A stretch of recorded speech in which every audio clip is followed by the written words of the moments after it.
ఈరోజు ఉదయాన్నే సాక్షిలో మా కొమ్మినేని శ్రీనివాసు ఆయనతో పాటు ఒక ఇద్దరు మేధావులు ఒక డిబేట్ పెట్టారు. ఆ డిబేట్ సారాంశం ఏంటంటే సింగయ్య ఎలాగ చనిపోయాడు, చనిపోయిన వ్యక్తి ఎలాగ తిరిగిరాడు. చనిపోయే వ్యక్తులు ఎలాగ చనిపోతారు, మళ్ళీ ఈ లాజిక్ కూడా. ఇప్పుడు చనిపోయే వ్యక్తి ఎలాగైనా చనిపోతాడంట, జగన్ కారు కింద పడి చనిపోవాలని చెప్పేసి రూలే ఉందని చెప్పేసి నువ్వుడు మాట్లాడతాడు. మా కొమ్మినేని శ్రీనివాస్ అయితే ఎలాగ చనిపోయాడు, చనిపోయిన వ్యక్తి ఎలాగ తిరిగిరాడు, అయినా సరే జగన్మోహన్ రెడ్డి పైన ప్రభుత్వం కేసులు పెట్టి వేధించేస్తుందని మాట్లాడతాడు. ఇది ఎక్కడ ప్రజాస్వామ్యం అని మాట్లాడతారు. అసలు మీరు జర్నలిస్టులు ఎలాగ అయ్యారో, విశ్లేషకులు ఎలా అయ్యారో, మేధావులు ఎలా అయ్యారో మాకు ఇవాళ కూడా అర్థం కాదు. నువ్వు మాట్లాడుతుంటే నిజంగా నవ్వుతుంది నాకు.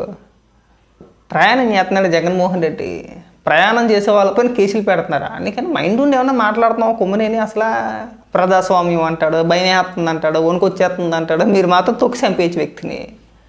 జగన్మోహన్ రెడ్డి మాత్రం ఒక వ్యక్తిని తొక్కి చంపేయచ్చు. తొక్కేసింది కాకుండా తుప్పల్లో పడేసి కనీసం కనికరం లేకుండా మన కార్యకర్త గాయాల పాలయ్యాడని చెప్పేసి కనికరం లేకుండా అభివాదం తెలుపుకుంటే వెళ్ళిపోయింది కాకుండా ఇవాళ కేసులు నమోదైతే పోయినోడు ఎలాగో తిరిగిరాడు, ఆల్రెడీ కుటుంబానికి ఆర్థిక సహాయం చేసేసాము, 10 లక్షలు ఇచ్చేసాము, ప్రభుత్వానికి ఏం సంబంధం అని మాట్లాడతారు ఇక్కడ. పైగా మళ్ళీ దానికి తీసుకొచ్చి మళ్ళీ ప్రజాస్వామ్యము అది ఇదని చెప్పేసి మళ్ళీ పెద్ద పెద్ద పదాలు తీసుకొచ్చి అక్కడ జోడించడమా? అసలు మీరు జర్నలిస్టులు మేధావులు ఎలాగారు మాకు అర్థం కావట్లా. పైగా ఆ డిబేట్లో మళ్ళీ ఆ చదివేది కూడా పేపర్ చూసేసే సాక్షిలో ఇలా వచ్చింది ఇలా వచ్చింది ఇలా వచ్చింది. Z+ కేటగిరీ సెక్యూరిటీ ఉన్న Z+ ఎవడిచ్చాడు జగన్మోహన్ రెడ్డికి? Z+ సెక్యూరిటీ ఎవరు కల్పించారు జగన్మోహన్ రెడ్డికి? కేంద్రం ఇవ్వలేదు. Z+ కేటగిరీ కేంద్రం ఇవ్వాలి, అవునా? Z+ సెక్యూరిటీ కేంద్రం ఇవ్వాలి, రాష్ట్ర ప్రభుత్వాలు కాదు కదా. జగన్మోహన్ రెడ్డి తన సొంతంగా కేటాయించేసుకున్నాడు. చుట్టూ కొంప చుట్టూనేమో ఒక ఇనప కంచె లాంటిది వేయించేసుకున్నాడు, ఒక 1000 మందినో 900 మందినో సెక్యూరిటీని పెట్టేసుకున్నాడు. జగన్మోహన్ రెడ్డి కల్పించుకున్నాడు. ఏదో పులిని చూసి నక్క వాతలు పెట్టుకుందని చెప్పేసి అని, చంద్రబాబు నాయుడు గారి సెక్యూరిటీని చూసి నాకు కూడా అలాగే ఉండాలి అని చెప్పేసి అని జగన్మోహన్ రెడ్డి కల్పించుకున్నాడు. అదేదో సినిమాలని నాకు ఆ కూల్ డ్రింకే కావాలన్నట్టు నాకు ఆ సెక్యూరిటీయే కావాలని చెప్పేసి సేమ్ డ్రెస్ కోడ్తో సొంతంగా రాష్ట్ర ప్రభుత్వం అంటే జగన్మోహన్ రెడ్డి ముఖ్యమంత్రిగా ఉండగా రాష్ట్ర ప్రభుత్వం కల్పించుకున్న సెక్యూరిటీ అది. అప్పుడు జగన్మోహన్ రెడ్డి కల్పించుకున్న సెక్యూరిటీ అది కదా. దానికి మీరు ఇచ్చిన కలరింగ్ ఏంటంటే Z+ కేటగిరీ కాదుగా, కేంద్రం ఇవ్వలేదుగా మనకి ఇక్కడ Z+ కేటగిరీ. ఇకపోతే ప్రజాస్వామ్యం మీరు అస్సలు మాట్లాడకూడదు.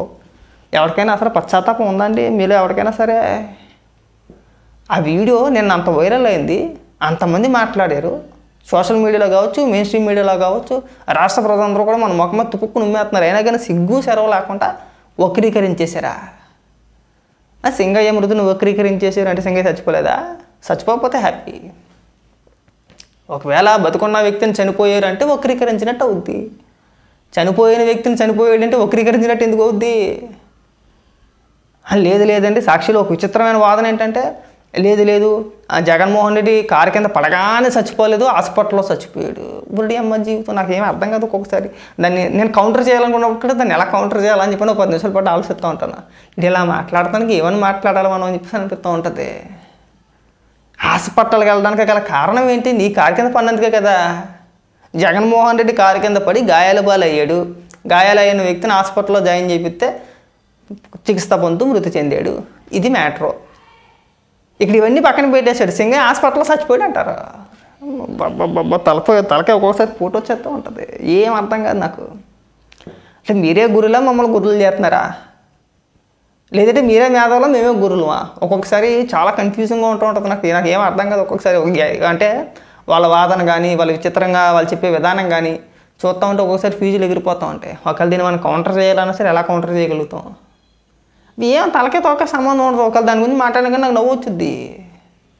ఒకడు అంటాడు కారు వెయిట్ సుమారు 4 టన్నులు, తలకాయ ఎక్కిందంటే నుజ్జును చేయపోవాలి, కాలు ఎక్కిందంటే ఓరడి అమ్మ జీవితం నుజ్జును చేయపోవాలా?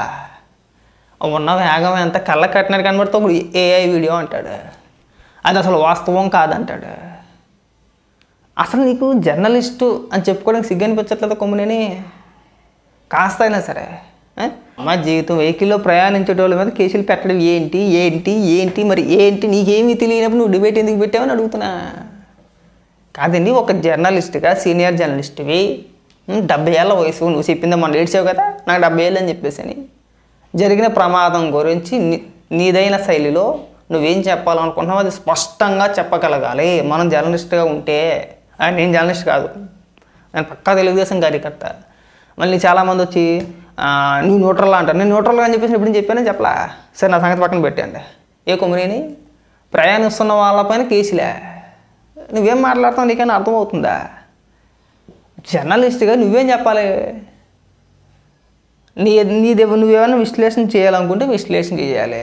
విష్ణు గారు చెప్పండి ఏంటండి ఇది, ప్రయాణిస్తున్న వాళ్ళపైన కేసు పెట్టేశారా? అయ్యే పాపం జగన్మోహన్ రెడ్డి ఏం తెలియని అమాయకుడు బిడ్డ కదా. ఒక్కొక్కసారి మీ విశ్లేషణ చూస్తూ ఉంటే బుర్ర పాడైపోతూ ఉంటుంది. ఇంకొక అద్భుతమైన మ్యాటర్ ఏంటంటే వీళ్ళు ఇక్కడ రాష్ట్రంలో జరుగుతున్న సమస్యల గురించి పట్టుమని పేపర్ మొక్కలేందా 5 నిమిషాలు మాట్లాడలేరు. కానీ మన రాష్ట్రంలో ఉన్న దాని మీద ఏళ్ళం. కానీ అమెరికా ఇంకో దేశం పైన యుద్ధం చేసింది, దానిపైన మీ విశ్లేషణ ఏంటి? కళ్ళకి కట్ట కనబడుతుంది ఇక్కడ సింగయ్య మృతి, కారు కింద నలిగిపోయాడు, దాని గురించి విశ్లేషణ చేయలేదు. కానీ వీళ్ళు చైనా ఏం చేస్తుంది, పాకిస్తాన్ ఏం చేస్తుంది, అమెరికా ఏం చేస్తుంది, ఇరాన్ ఏం చేస్తుంది, ఇరాక్ ఏం చేస్తుంది, ఇజ్రాయిల్ ఏం చేస్తుంది, వాళ్ళు ఏమని మాట్లాడుకుంటున్నారు, ట్రంప్ ఏమన్నాడు, ఆయన ఏమన్నాడు, ఈయన అదే జీవితమా. ఎవడి చెవులో పువ్వులు పెడదాం అనుకుంటున్నారు మీరు అసలు? కాలితే మీరు సాక్షిలో చూడండి, ఎక్కడ కూడా వైరల్ అయిన వీడియోని ఎక్కడ ప్రస్తావించట్లా, చూపించట్లా, ఎక్కడ చూపించట్లా. ఏదో ఒక వీడియోని తీసుకొచ్చి ఇదిగో సింగయ్య వాళ్ళు ఎవడో సోషల్ మీడియాలో ఏమని పెట్టాడంటే ఆయన యాక్సిడెంట్ అయినా కానీ హుషారుగా మాట్లాడుతున్నాడంట.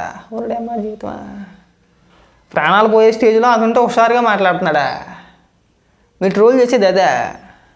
ఎక్కడైనా కానీ సిగ్గుపడండి అబ్బా. కొమ్మినేని అంత వయసు వచ్చింది, మనం ఏదైనా చెప్పాలనుకుంటే 10 మంది మనల్ని ట్రోల్ చేసేలా ఉండకూడదు. మెచ్చుకోకపోయినా పర్వాలా, డబ్బులు కాసేలా ఉండకూడదు. మీ దరిద్రం ఏంటంటే సాక్షిలో కూర్చుంటారు, వాళ్ళు ఇచ్చే స్క్రిప్ట్ చదువుతారు, 10 మంది దగ్గర దెబ్బలు కాసేస్తారు, మా బోటోల చేత అనిపించుకుంటారు. జనరల్గా మా బోటోల చేత మీరు అనిపించుకోకూడదు. చెప్పు, జగన్మోహన్ రెడ్డి కారులో వెళ్తలేదు, బస్సులో ప్రయాణం చేస్తున్నాడు. ప్రయాణికుడట. నాకు అక్కడే ఆశ్చర్యం వేసింది, జగన్మోహన్ రెడ్డి ప్రయాణికుడు అనగానే ఫీజులు ఎగిరిపోయినాయి నాకు. అలాగా అనిపించింది నాకు. ప్రయాణికులు అంటారా జగన్మోహన్ రెడ్డిని? ప్రయాణికుడు తొక్కితే నేరం కాదట. జీవితం నిజంగా కొమ్మినేని మీ జర్నలిజానికి ఒక పెద్ద నమస్కారం పెట్టేయచ్చు. వక్రీకరించి మిమ్మల్ని గొర్రెలు చేయాలంటే వినే గొర్రెలు ఉన్నారులే, మాకు గొర్రెలు ఉన్నాయి, ఇంకా కొన్ని గొర్రెలు